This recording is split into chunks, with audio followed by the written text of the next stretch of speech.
The moment I saw my sister's Instagram story from Maui, cocktail in hand and infinity pool gleaming behind her, I knew my life was about to implode. But I had no idea that the corporate credit card I'd forgotten in an old lockbox would become the weapon that nearly destroyed everything I'd built. My name is Cora Vance, and I run a mid-sized marketing agency in Manhattan called Vance Strategies LLC. It's the kind of company I built from nothing, from late nights in a studio apartment with nothing but a laptop and a dream, to a team of 15 talented people who trust me to keep the lights on and their paychecks coming. The work is brutal sometimes, the hours long, the clients demanding, but it's mine. Every contract signed, every campaign launched, every success carries my name on it. That name means something to me. Or at least, it used to mean only one thing. Now I know it can also be stolen, worn like a mask, and used to fund someone else's fantasy vacation. It started 3 weeks ago on a Tuesday afternoon. I was in the middle of a presentation to a potential client, a boutique fitness brand looking to expand their social media footprint, when my phone buzzed insistently against the conference table. I ignored it the first 2 times, but when it rang a third time in under a minute, I excused myself and stepped into the hallway. The number on the screen was my mother's. Mom never called during work hours. She knew better. My stomach dropped before I even answered. Her voice came through shaky and thin. She told me she needed emergency surgery, that there had been complications from a routine procedure, something about her gallbladder that had turned serious. She was at the hospital now, and they needed payment up front before they'd schedule the operation. Her insurance, she said, wouldn't cover it immediately. There were forms, approvals, bureaucratic nightmares that would take days, maybe weeks. She needed help. She needed me. I didn't hesitate. That's the thing about being the responsible one in the family. You don't weigh options or calculate risks. You just act. I told her I'd handle it, that she shouldn't worry about a thing, that I'd open a credit card that afternoon and get her the money she needed. She thanked me, her voice cracking with relief, and I felt that familiar warmth of being needed, of being the one who could fix things. After the call ended, I stood in that hallway for a long moment, staring at the abstract art on the walls without really seeing it. My client was waiting inside. My team was waiting. But my mother was in a hospital bed somewhere, scared and alone, and I was the only one who could help her. So I went back in, apologized for the interruption, and finished the presentation on autopilot. We landed the client. I barely remember how. That evening, I applied for a personal credit card with a modest limit, maybe $15,000, enough to cover the immediate medical expenses with some breathing room. The approval came through within an hour. I called Mom back and gave her the card information, making it crystal clear that this was for medical bills only, that I trusted her to use it responsibly, and that we'd figure out repayment once she was back on her feet. She promised she understood. She promised she'd be careful. I should have known better. What I didn't know then, what I couldn't have known, was that my mother had already been talking to my younger sister, Scarlett. And Scarlett, with her gift for finding loopholes and exploiting goodwill, had learned about another card, one I'd completely forgotten existed. 2 years ago, when I first incorporated Vance Strategies, my bank had issued me a corporate credit card for business expenses. It was supposed to be for client dinners, travel, equipment, the usual overhead that comes with running a company. The limit was functionally unlimited for legitimate business purposes, tied directly to the company's line of credit. I'd used it a handful of times in the early days, but as the business grew and I hired an accountant to manage finances, I'd switched to a company debit card for simplicity. The old corporate card had ended up in a lockbox in my closet, buried under tax documents and old contracts, completely forgotten, until Scarlett found it. I don't know exactly how it happened. Maybe Mom mentioned it during one of their phone calls, back when I used to help the family more directly, when I'd given Mom access to some of my financial documents for a loan application years ago. Maybe Scarlett went digging through Mom's things looking for something else and stumbled across a copy of that old card number. Or maybe Mom, in a moment of confusion or misguided generosity, actually handed Scarlett the physical card, thinking it was the personal one I'd just opened for medical bills. Whatever the mechanism, the result was the same. Scarlett had the corporate card, and she didn't waste any time using it. 5 days after my mother's surgery, while I was buried in a campaign strategy for a tech startup, my phone buzzed with an Instagram notification. Normally, I ignore those during work hours, but something made me look. Maybe it was instinct. Maybe it was the universe's way of giving me a fighting chance to react before the damage became irreparable. The notification was from Scarlett's account. She'd posted a series of stories, and they were still live, glowing on my screen like evidence of a crime in progress. The first image showed her lounging by an infinity pool, the Pacific Ocean stretching endlessly behind her, a bright pink cocktail garnished with pineapple and orchids in her perfectly manicured hand. The caption read, "Sometimes you just need to treat yourself. Aloha vibes." The second image was a selfie, in front of a high-end boutique, shopping bags from Gucci and Louis Vuitton balanced in both arms, her smile wide and carefree.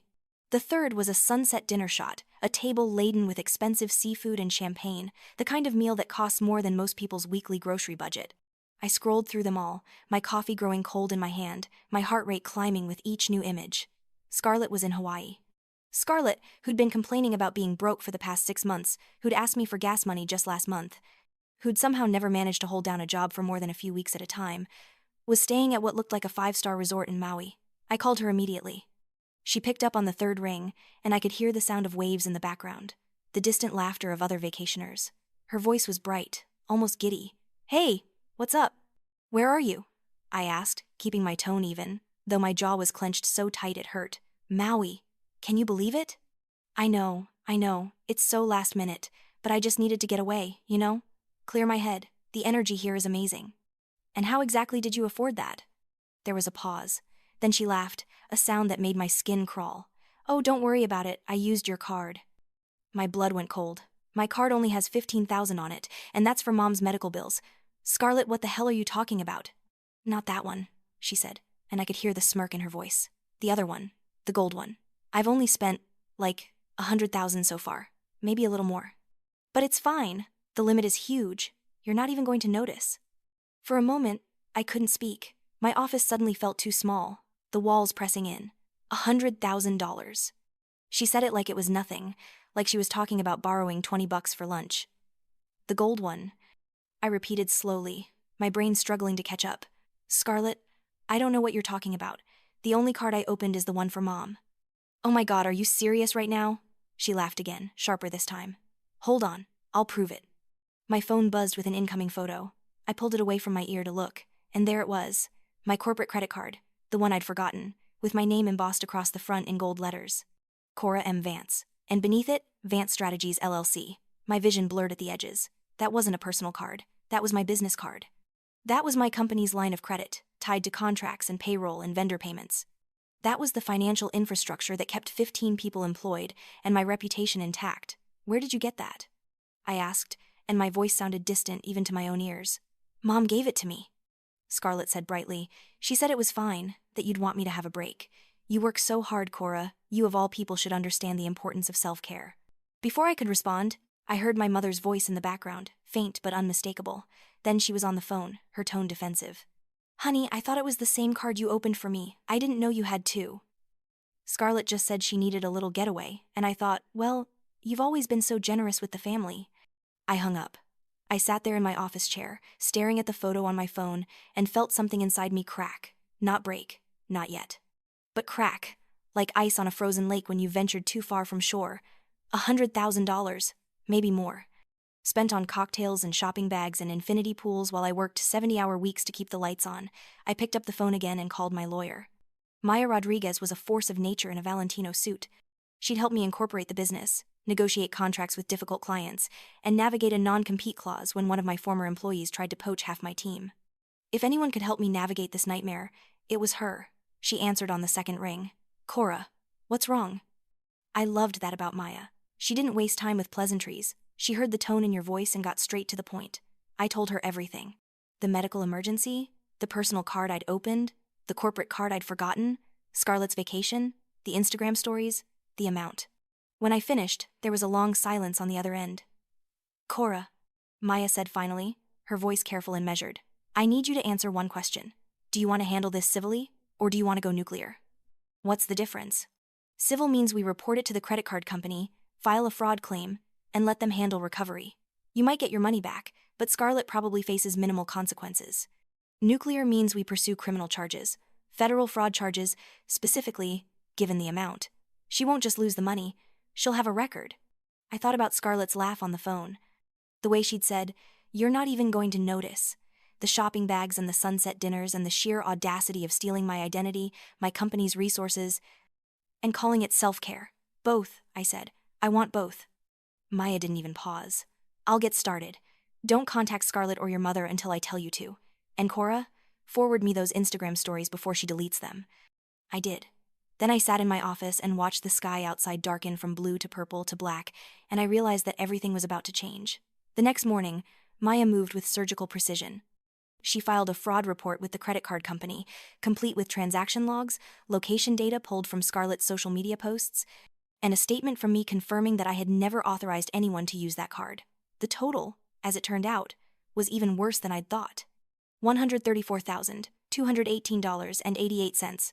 Scarlett had spent more in 5 days than most people earned in 2 years. The credit card company flagged the account immediately and opened an investigation. Maya also contacted the bank's fraud division, providing evidence that the card had been used in Hawaii while I was verifiably in New York, working and attending meetings. The paper trail was airtight. Then she took the next step. She contacted the FBI. Credit card fraud over $10,000 is a federal offense. Over $100,000, it becomes a priority case. Maya's contacts in the U.S. Attorney's office were already reviewing the file by the time I got to the office that morning. I thought I'd feel powerful making that decision. I thought I'd feel vindicated, in control, like I was finally fighting back against years of being the responsible one, the reliable one, the one everyone could lean on without ever giving back. But instead, I felt hollow. This was my sister, this was my family, and I was about to blow it all apart. I didn't have long to sit with that feeling, because my phone buzzed with a text from Scarlett. "You actually reported me? Are you serious right now?" I stared at the message for a long moment, then I typed back, carefully, deliberately. "Enjoy the rest of your stay in Maui. The fraud investigation team will be in touch soon." She responded with 3 crying, laughing emojis, followed by, "You're not actually going to follow through with this. We're family. You're just trying to scare me." I didn't respond. I forwarded the messages to Maya. She replied within minutes. Perfect. Motive and acknowledgement of the act. She just made this case even easier. By that afternoon, Scarlett's messages had shifted from mockery to panic. "Cora, please call me," one said. "I didn't think you'd actually care this much," said another. "It's just money. We can figure this out," said a third. I blocked her number. That night, my mother called. Her voice was ice cold, the kind of tone I hadn't heard since I was a teenager caught breaking curfew. "Cora, what the hell do you think you're doing?" "Protecting my business," I said evenly, "and my name. Your sister made a mistake. You're going to destroy her life over a mistake?" "Mom, she committed fraud. She stole over $100,000 from my company. That's not a mistake. That's a crime." "She's your sister. And I'm your daughter." The words burst out of me before I could stop them. "I opened a credit card to pay for your surgery. I've been covering family expenses for years. I've paid for Scarlett's car insurance, her phone bill, her rent when she was between jobs. I've done everything I could to help both of you. And the moment I turn my back, she steals from me and goes on vacation. How is that acceptable?" "You've always been so cold," Mom said, her voice shaking. "So rigid. You can't even forgive your own family." "This isn't about forgiveness," I said quietly. "This is about boundaries, and I'm done letting you cross them." I hung up before she could respond. The next few days were a blur. Maya handled the legal side with ruthless efficiency, gathering every piece of evidence, every transaction receipt, every social media post. She worked with a forensic accountant to trace exactly where the money had gone. Resort charges, restaurant meals, spa treatments, shopping sprees, even a helicopter tour over the island. Scarlett hadn't just used the card. She'd treated it like a blank check, like my life's work was her personal ATM. Meanwhile, I tried to keep the business running as if nothing was wrong. I met with clients, reviewed campaigns, attended strategy sessions. My team knew something was off, but they were too professional to ask. Or maybe they just didn't know how. Then the calls started. Unknown numbers, mostly, ringing at odd hours. When I answered, no one spoke, just silence and the sound of breathing. After the third one, I stopped picking up. Then came the texts, vague and threatening. "You're making a big mistake. Family doesn't turn on family. You'll regret this." I saved every message and forwarded them to Maya. She added them to the file and advised me to document everything, to avoid being alone in public places, to consider a restraining order if things escalated. They escalated. I came home from work one evening to find my car vandalized.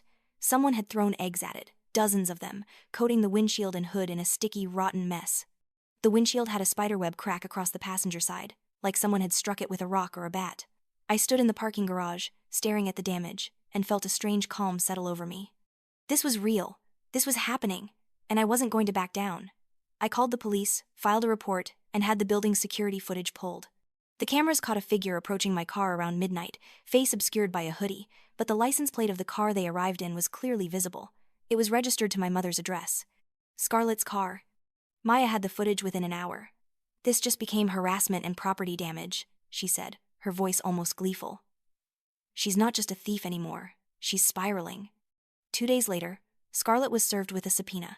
She had to appear in court to answer questions about the fraudulent charges. The credit card company was pursuing restitution, and the U.S. Attorney's office was considering formal charges. The morning after she was served, Scarlett showed up at my apartment. I was getting ready for work, halfway through my coffee, when the doorbell buzzed. I checked the security camera feed on my phone and felt my stomach drop. She was standing there in oversized sunglasses and a designer jacket I recognized from one of the Maui shopping photos, her arms crossed, her jaw set. I opened the door but didn't invite her in. "I can't believe you actually went through with this," she said, her voice tight. "You can't believe I reported fraud?" I asked calmly. "What did you think would happen, Scarlett?" "I thought you'd be angry, sure, but taking me to court? Over money? That's insane." "Over identity theft," I corrected. "You didn't just spend money. You used my name, my credit, my company's resources. You wore my identity like a mask to fund a vacation. That's not just stealing money. That's stealing me." She stepped closer, her voice rising. "You're really going to ruin your sister over this? You're going to destroy our family because I made one mistake?" "One mistake," I repeated, letting the words hang in the air. "You spent $134,000. You used my business card for spa treatments and shopping sprees. You posted about it on social media like it was a game, and when I found out, you laughed at me. You told me I wouldn't even notice. So no, Scarlett, this isn't one mistake. This is a pattern, and I'm done being the person you steal from." I handed her a folder. Inside was a copy of the subpoena, a summary of the charges, and a demand letter from the credit card company. "You have 10 days to respond," I said. "If you don't, it goes to trial. And if it goes to trial, I will make sure everyone knows exactly what you did." Her face twisted. "You think this makes you better than me? You think this makes you some kind of hero?" "No," I said quietly. "I think this makes me someone who finally learned to protect herself." I closed the door. She shouted something at me through the wood, but I didn't listen. I finished my coffee, gathered my things, and went to work. The days that followed were some of the hardest of my life. My mother stopped calling. Scarlett stopped messaging. The silence from my family was deafening, and in the quiet, I started to doubt myself. Had I overreacted? Should I have tried to handle it privately? Was I really willing to destroy my family over money? But then I'd think about the Instagram photos, the smirk in Scarlett's voice, the way she'd said, "You're not even going to notice." I'd think about all the times I'd sacrificed for them, covered their expenses, bailed them out of trouble, and never asked for anything in return except basic respect. And I'd realize that I wasn't the one destroying the family.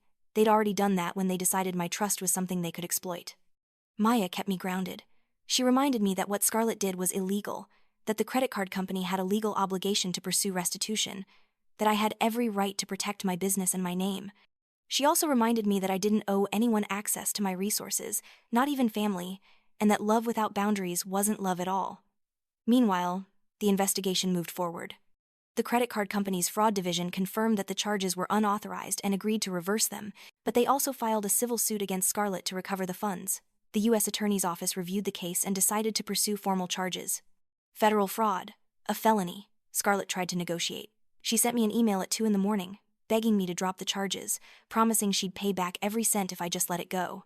She claimed her life was falling apart, that she'd lose her apartment, that no one would ever hire her with a criminal record. I forwarded the email to Maya without responding. Maya's reply was brief. "Tell her to negotiate with the credit card company and the U.S. attorney. You're not the one prosecuting her. They are." I sent that message back to Scarlett, and she didn't reply. My mother, on the other hand, escalated. She sent me a long, rambling email accusing me of being vindictive, selfish, and heartless. She said I'd always cared more about my career than my family, that I was using this situation as an excuse to cut them out of my life, that I should be ashamed of myself for humiliating Scarlett publicly. I read the email 3 times, looking for any acknowledgement of what Scarlett had done, any recognition that I'd been wronged. There was none. It was all about me being the villain, me overreacting, me refusing to forgive. I wrote back once, a single line. What kind of mother protects the child who steals and blames the child who was stolen from? She didn't respond. A week later, the story broke publicly. I don't know how it happened, who leaked it, but suddenly my phone was flooded with messages from colleagues, clients, and friends. A local news site had picked up the story, complete with a sensational headline. Manhattan businesswoman pursues charges against sister for $134K corporate card fraud during Hawaii vacation. The article included details pulled from court filings, including Scarlett's name, the amount, and even a few of the Instagram photos she'd posted. It painted her as reckless and entitled, and me as the victim standing up for herself. My first instinct was horror. I didn't want this to be public. I didn't want my business dragged into the spotlight. I didn't want people picking sides, gossiping, making judgments. But then the messages started coming in, and they weren't what I expected. A former client reached out to say she'd been through something similar with a family member and was proud of me for taking a stand. A colleague sent an article about financial abuse and told me she'd been supporting her own sister's spending habits for years and didn't know how to stop. A friend I hadn't spoken to in months called just to say, "I'm so sorry this happened, and I'm so glad you're fighting back." The outpouring of support was overwhelming. People I barely knew were reaching out to share their own stories of being exploited, manipulated, or taken advantage of by people they loved. And almost all of them said the same thing. They wished they'd had the courage to do what I did. It didn't make the situation easier, but it made it feel less lonely. The court date arrived faster than I expected. I dressed carefully that morning, choosing a simple black suit and minimal jewelry, wanting to look professional and composed. Maya met me outside the courthouse, her expression calm and confident. "How are you feeling?" she asked. "Honestly, terrified." "That's normal. But remember, you're not the one on trial here. Scarlett is. You're just here to tell the truth." Inside, the courtroom was smaller than I'd imagined, more administrative than dramatic. Scarlett was already seated with her public defender, wearing a beige sweater and a carefully neutral expression. She didn't look at me when I walked in. The judge reviewed the case quickly, going over the charges, the evidence, and the amount in question. Then the prosecutor called me to the stand. I swore to tell the truth and sat down, my hands folded in my lap, my heart pounding so hard I was sure everyone could hear it. The prosecutor asked me to describe what happened. I told the story clearly, calmly, from the moment my mother called about her surgery to the moment I saw Scarlett's Instagram posts. I explained the corporate card, how it had been issued for business purposes, how I'd forgotten it existed, and how devastating it was to realize it had been used without my knowledge or consent. "And what was your reaction when you discovered the charges?" the prosecutor asked. "I felt betrayed," I said, my voice steady. "Not just because of the money, but because someone I loved had taken something I'd worked so hard to build and treated it like it was worthless. My name is on that card. My company's reputation is tied to it. When Scarlett used it for personal expenses, she didn't just steal money, she stole my credibility." The prosecutor nodded and showed the court some of the Instagram photos, blown up on a screen for everyone to see. Scarlett in the infinity pool, Scarlett with the shopping bags, Scarlett at the sunset dinner. "And these were posted publicly?" the prosecutor asked. "Yes, visible to hundreds of her followers. She didn't even try to hide what she'd done." When it was the defense attorney's turn, he tried to paint Scarlett as someone who'd made a mistake, who hadn't understood the consequences, who'd been under stress and acting impulsively. He asked me if I'd ever given Scarlett permission to use any of my cards before. "No," I said firmly. "I've helped my family financially in the past, but always with clear terms and my explicit consent. This was not one of those times." He asked if I thought Scarlett deserved to have her life ruined over this. I looked at Scarlett then, really looked at her, and saw someone who still didn't understand what she'd done. She wasn't sorry. She was just sorry she got caught. "I don't want her life ruined," I said quietly. "I want her to be held accountable. There's a difference." The judge called for a recess, and when we reconvened, the verdict was swift. Scarlett was found guilty of credit card fraud and ordered to pay full restitution to the credit card company, plus additional fines and court fees. Her credit would be monitored, her assets frozen pending repayment, and any attempt to open new lines of credit would trigger an automatic report. She didn't get jail time, but her financial life was essentially over. For the next several years, she'd be under scrutiny, unable to make any major purchases, unable to escape the consequences of what she'd done. The judge also issued a no-contact order. Scarlett was not allowed to contact me, directly or indirectly, for any reason. As we left the courtroom, I saw her standing by the door, her public defender murmuring something to her. She looked at me, and for a moment, I thought she might say something. An apology, maybe, an acknowledgement. Instead, she whispered, "Are you happy now?" I stopped, took a breath, and said, "I'm at peace." "You think this makes you better than me?" she asked, her voice bitter. "No," I said, looking her in the eyes. "It just makes me free." I walked away without looking back. The weeks that followed were strange and quiet. My mother never reached out. Scarlett, bound by the no-contact order, stayed silent. The rest of my extended family seemed unsure what to say, so they said nothing. I became the black sheep by default, the one who'd broken the unspoken family rule. You don't air dirty laundry, and you certainly don't take your own blood to court. But I didn't feel like a black sheep. I felt lighter. I spent my evenings cleaning out my apartment, getting rid of old things that no longer served me. I changed my passwords, updated my security settings, and set up alerts on all my financial accounts. I installed a home security system. I blocked numbers liberally and without guilt.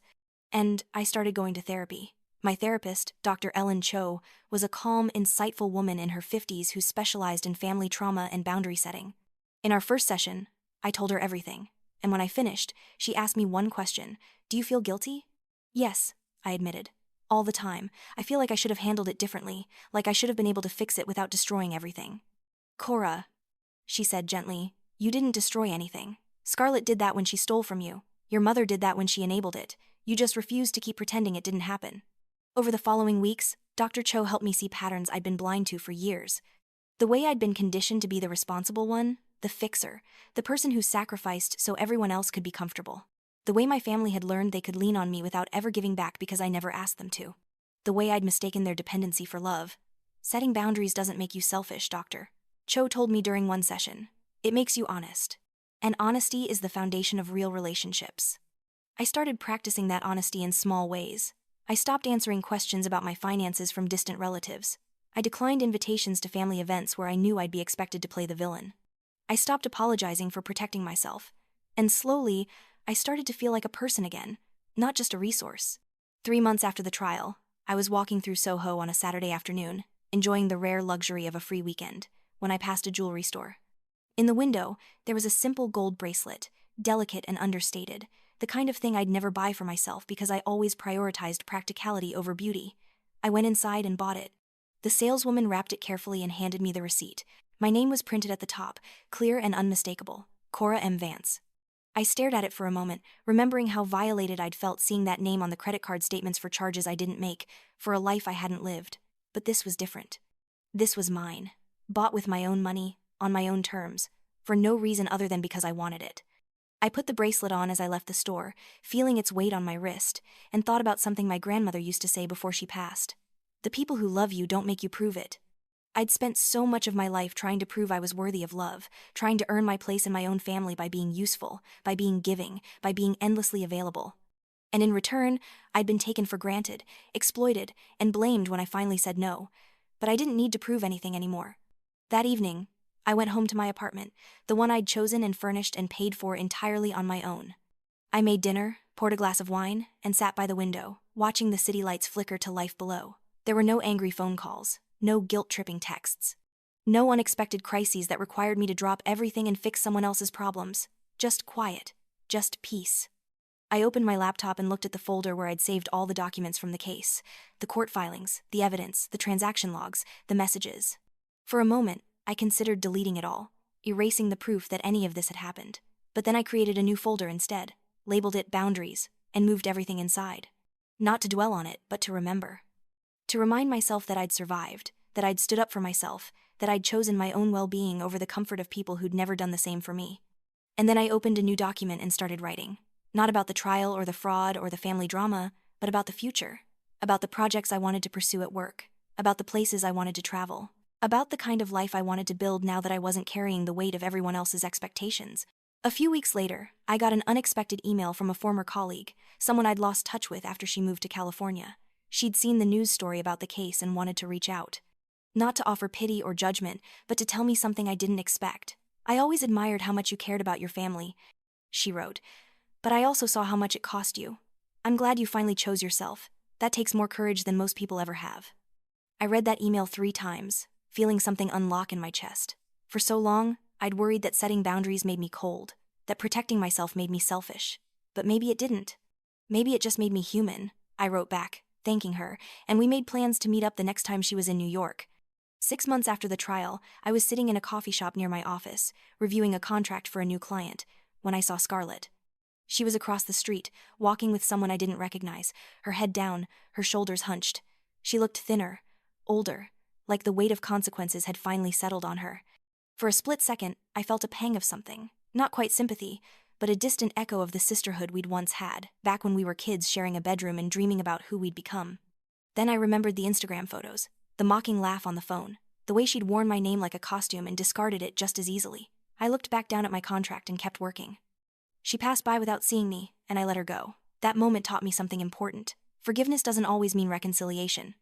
It doesn't mean pretending nothing happened or opening the door to someone who's already proven they'll walk through it with scissors in hand. Sometimes forgiveness means accepting what happened, releasing the anger that was poisoning you from the inside, and moving forward without them. I forgave Scarlett, Not because she asked for it or earned it, but because carrying that rage was exhausting, and I had better things to do with my energy. But I didn't invite her back into my life. The business thrived. Without the constant drain of family emergencies and financial requests, I had more time to focus on growth. We landed 3 major clients in the following quarter, expanded the team by 5 people, and opened a small satellite office in Brooklyn. My accountant sent me a quarterly report showing profits up 30% from the previous year. I celebrated by taking my team out for dinner at a nice restaurant, the kind of place where the wine list is longer than the menu. Watching them laugh and talk around the table, these people who showed up every day and worked hard and trusted me to lead them well, I felt a sense of family that I'd never quite felt with my actual relatives. These people didn't need me to prove my worth. They saw it in the work we did together, and I didn't need to bleed myself dry to earn their respect. I just needed to show up and be honest. My assistant, Jamie, a sharp 26-year-old with a gift for social media strategy, raised her glass during dessert. To Cora, she said, for building something real. Everyone clinked glasses, and I felt that warmth again, the one that comes from being valued for who you are, not what you can provide. After dinner, I walked home through the city, the bracelet on my wrist catching the streetlights, and I thought about how different my life looked now compared to a year ago. Back then, I'd been drowning in obligation, tethered to people who saw me as an ATM with a heartbeat. I'd been so afraid of being alone that I'd accepted scraps of affection in exchange for everything I had. Now, I was alone in some ways. My mother still hadn't called. My extended family kept their distance, probably afraid I'd take them to court too if they stepped out of line. Holidays were quiet, just me and Danny, my boyfriend, and sometimes a few close friends. But I wasn't lonely. There's a difference, I'd learned, between being alone and being abandoned. Being alone is a choice, a clearing of space for something better. Being abandoned is what happens when you finally stop accepting less than you deserve, and the people who benefited from your suffering decide you're not worth the effort of treating well. I wasn't abandoned. I was liberated. One evening, about 8 months after the trial, Danny and I were cooking dinner together in my apartment, something we'd started doing regularly as a way to unwind from the work week. He was chopping vegetables for a stir-fry while I worked on the sauce, and out of nowhere, he said, "I'm proud of you, you know." I looked up. For what? For everything. For standing up to your family. For protecting your business. For not backing down when everyone was telling you to just let it go. He set down the knife and turned to face me. "I know it wasn't easy. I know you questioned yourself 1,000 times. But you did the right thing, Cora. And I think you're happier now than you've been in all the time I've known you." He was right. I was happier. Not because I'd won some battle or gotten revenge, but because I'd finally stopped living my life according to someone else's script. I'd stopped being the person everyone needed me to be, and started being the person I actually was. "Thank you," I said quietly, and meant it. Later that night, after we'd eaten and cleaned up and settled on the couch with a movie neither of us was really watching, I thought about writing to my mother. Not to reconcile exactly, but to explain. To say that I didn't do what I did out of cruelty, but out of necessity. That I still loved her, in the complicated way you love someone who hurt you, but that love wasn't enough anymore to justify accepting harm. I drafted the email 3 times and deleted it each time. Some things, I realized, don't need to be said. Some people will never understand your choices no matter how clearly you explain them, because understanding would require them to see you as a person instead of a function. And I was done trying to make people see me. So instead, I wrote in my journal something Dr. Cho had encouraged me to do. I wrote about how far I'd come, about the moments of doubt and the moments of clarity, about the ways I was learning to trust myself again after years of being told my instincts were wrong. And I wrote about hope, about the future I was building, brick by brick, boundary by boundary, about the kind of relationships I wanted to cultivate, ones based on mutual respect and genuine care rather than obligation and guilt. About the woman I was becoming, someone who knew her worth and refused to apologize for it. The holidays came and went without the usual drama, no last-minute requests for money. No guilt trips about family traditions I was supposedly abandoning. Just quiet mornings with coffee and croissants from the bakery down the street, afternoons spent walking through the park with Danny, evenings reading by the fireplace. It was the most peaceful holiday season I'd had in years. In January, I got a notification from my credit monitoring service. Someone had attempted to open a credit card in my name and been immediately flagged.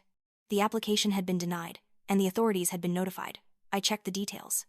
The application had come from an IP address in New Jersey, near where Scarlett was living with a friend after losing her apartment.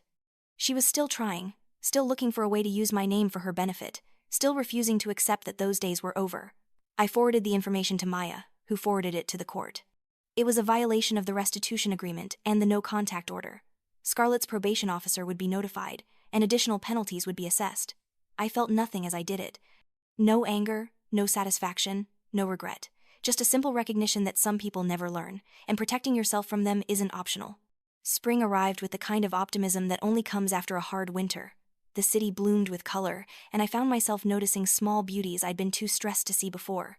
The way sunlight filtered through the leaves in Central Park, the sound of street musicians on the corner, the smell of fresh flowers from the bodega near my apartment. I started saying yes to things I'd always been too busy for. A pottery class, a book club, a weekend trip to Vermont with friends. I was building a life that wasn't just about work and obligation, but about joy and curiosity and the simple pleasure of existing without constantly watching over my shoulder for the next crisis. One Saturday afternoon, I was at the pottery studio, attempting to center clay on a wheel and failing spectacularly, when another student, a woman in her 50s with kind eyes and paint-stained hands, struck up a conversation. "First time?" she asked, nodding at my lopsided bowl. "That obvious?" I laughed. "We all start somewhere. I'm Patricia." "Cora." We talked while we worked, the kind of easy conversation that happens between strangers with no history, no baggage, no expectations. She told me about her kids, her work as an art teacher, her recent divorce. I told her about my business, carefully editing out the family drama. At the end of the class, as we were cleaning up, she said something that stuck with me. "You know what I've learned? The people who are meant to be in your life will make space for themselves without pushing everyone else out. The ones who demand all your energy and give nothing back, they're not your people. They're just taking up space where your people should be." I thought about that all the way home, about the space that had opened up in my life when I'd removed the people who were draining me dry, about how that space had gradually filled with better things, meaningful work, genuine friendships, time for myself, peace of mind. My people weren't the ones who shared my blood. They were the ones who showed up, who saw me, who gave as much as they took. A year after the trial, Maya called to tell me the case was officially closed. Scarlett had made her final restitution payment, fulfilling the court's order. The credit card company had recovered its funds. The federal charges would remain on her record, a permanent reminder of choices and consequences. "How do you feel?" Maya asked. "Relieved," I said, "and ready to move on completely. You should be proud of yourself, Cora. A lot of people in your situation wouldn't have had the strength to do what you did." After we hung up, I sat with that for a moment. Proud. I turned the word over in my mind, testing it. For so long, I'd felt guilty, conflicted, afraid that I'd done something unforgivable by holding my family accountable. But Maya was right. What I'd done took strength. It took courage to say no, to draw a line, to refuse to be used anymore. And it took even more courage to live with the fallout, to sit with the discomfort of being misunderstood, to accept that some people would never see my side of things. I was proud of myself, proud of the business I'd protected, proud of the boundaries I'd set, proud of the life I was building, one intentional choice at a time. That evening, I took the gold bracelet from my jewelry box and put it on, feeling its familiar weight. I'd worn it often over the past year, a small reminder of my own worth, of the life I'd claimed for myself. Then I did something I'd been thinking about for months. I wrote a letter, not to Scarlett or my mother, but to myself. To the version of me who'd been sitting in her office a year ago, staring at Instagram photos and feeling her world crumble. The version who was about to make the hardest choice of her life and wasn't sure she'd survive it. I told her she would survive. I told her it would hurt like hell, that she'd doubt herself constantly, that she'd lose people she loved, but I also told her that on the other side of that pain was freedom. That she'd learn to stand on her own, to trust herself, to build a life that didn't require her to shrink or sacrifice or constantly prove her value. I told her she was stronger than she knew, and that everything she was about to do was worth it. I folded the letter and put it in my desk drawer, next to the encrypted folder labeled Boundaries, artifacts of a war I'd won not by destroying anyone else, but by finally choosing myself. The city sparkled beyond my window, full of possibility and life, and for the first time in longer than I could remember, I felt like I was part of it. Not watching from the sidelines, not running from crisis to crisis, but actually living, actually free. I poured myself a glass of wine, sat by the window, and watched the sun set over Manhattan. The sky turned from gold to pink to deep purple, and I thought about all the versions of myself I'd been. The dutiful daughter, the responsible sister, the eternal fixer. The woman who believed love meant enduring pain. I wasn't any of those people anymore. I was Cora Vance, business owner, boundary setter, survivor. Someone who'd learned the hard way that you teach people how to treat you, and that sometimes the most loving thing you can do is walk away from people who refuse to learn. The bracelet caught the dying light, and I smiled. I didn't need anyone's permission to be free. I'd given that to myself, and no one could ever take it away again.